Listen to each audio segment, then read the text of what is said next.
කට්ටියෙන් ඇහුනේ කොල්ලෝ. කඳප්පත් උනාද දන්නේ නැහැ නේද? මොනවා වුණාද මන් දන්නේ නැහැ. එක්ක තනිය ගහුවත් දන්නේ.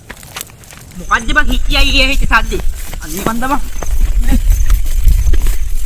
අයියෝ මෙච්චර මේ හොතර යන්න පුළුවන්කම දෙති වැඩ වල සිරින් ගම් මොන මගුලක් කරනවද? ඔව් නේද? යා ආය එනවා දොන් තක తీරුවා.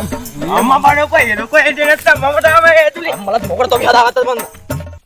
අයියෝ මේ තිලක් පුතානේ. තිලක් පුතා. තිලක් පුතා. තිලක් පුතා. ඉලක් මල්ලි. තිලගේ. අනේ මොකද ඔය? යකෙක් කොහෙද? අර ඉන්නේ අර අයියෝ පුතා ඔයා මං අර හදාපු පඹයනේ ඔය ඉන්නේ. අර නෑ දුම මැද්දෙන් ආවේ දුම මැද්දෙන්. දුම මං ඒ අර පැල ගාව මඤ්ඤොක් කාලයක් පුච්ච හිටියේ. අයියෝ දිලා. මම බය වෙලා තින්නේ පාඹේකුත් නෙවා. අර බලපන් බුට්ටිය. පාඹේකට බය වෙලා. ඒ වන්දිලගයි. මම පඹේ කියලා යකෙට්ටනේ බය වෙලා තියෙන්නේ. වැරදිනේ. යකෝ ඒ පඹේ. ඉලක්කයි. පඹේ බං.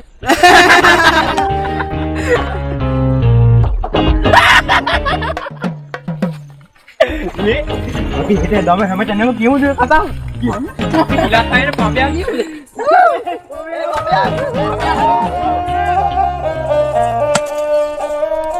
අපි හම්බ කරොත් අපි කනවා. අපි කෑවොත් අපි හම්බ කරනවා. ඒකනේ අපේ තියරිය. අම්මට සිරි පඹය එනවා.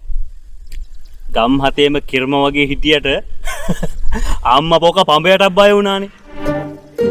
වරෙන්කෝ කරන්න හොඳ වැඩ. අම්මපා මේකෝන් කන බත වස වෙන්න එපා. වස වර්ති. යකෝ බත් කන මිනිහෙක් කරන වැඩක්ද මේක? එන්න ගහන්න ඕනේ බල්ලෝ. ඇයි බසුමනේ මල්ලි? ඈ? ඇයි? බලපන් අයියා. උදේ වතුර මුරේ හරවලා ගියේ කුඹරට. බඩින් ගිත්ත කාලෙන්න ටිකට පෝල් බටේ අස්සර රොඩු ඔබලානේ කාලකණි 70. කවුද බං? කවුද ඒ වැඩ කරන්නේ? පඹයා. පඹයා? කුණු හරප වීලු කණ්ඩායම මල්ලි. ඒ දවස්වල යම් සිදුවීමක් වුණා තමයි. මිනිස්සුන්ට තමයි වරදින්නේ. ඒකට උඹලා ඒව අල්ලගෙන වීලු කරන එක හරි වැරදි මල්ලි. හරි බං අයියා සමාවයක්. උඹ හොඳයි තව. අද උදේ අර ඔය වගේ නියර දිගේ එද්දි විහිළුවක් කරන්න ගිහින් තව පොඩේ මේ උදුළු බදු පාරෙන් ගහනවා මට. කවුද බං? පඹයා.